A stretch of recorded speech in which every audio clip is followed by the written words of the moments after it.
Hi friends, అందరికి good morning. ఇగో బర్రెనైతే పాలు విండినా, బర్రెనైతే కట్టేసిన అనమాట. ఇక అయితే వెళ్ళిపోతున్నా. ఎన్ని పాలు ఇచ్చిందో చూపిస్తా. అయితే డబ్బు తీసుకురా. ఓకేనా ఫ్రెండ్స్? ఇగో మా పటేల్ వాళ్ళైతే నాటైతే వేసిరు అనమాట. నిన్న చూసిరా, ఇదంతా నాటేసిరు.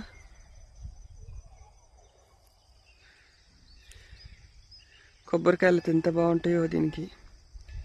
కానీ మేమైతే ఎండిపోయినాక రాళ్ళే ఉంటాయి కదా, అవి తీసుకుంటాం అనమాట. ఇగో పాలైతే ఈరోజు ఇన్నే ఇచ్చింది. ఎక్కువ అయితే ఇస్తలేదు, ఎందుకంటే రోజు తోటలో గడ్డి అయితే అయిపోతుంది. నేను కోసుకొచ్చుడు కూడా ఇంకొక 5-6 రోజులు ఏమో కోసుకొస్తా అంతే. ఎందుకంటే వరిచేనులు కోస్తారనమాట. ఇక అప్పుడైతే వాళ్ళే బర్రెలు వచ్చి మేస్తుంటాయి. ఇంకో రేగు చెట్టు అనమాట. కాయలైతే మస్తు తింటాం ఈసారి. ఓకేనా ఫ్రెండ్స్? మరి ఇగో నేనైతే ఇంటికి వెళ్తున్నా నడుచుకుంటూ, ఎందుకంటే బండి అక్కడ పెట్టొచ్చింది అనమాట. ఇంకో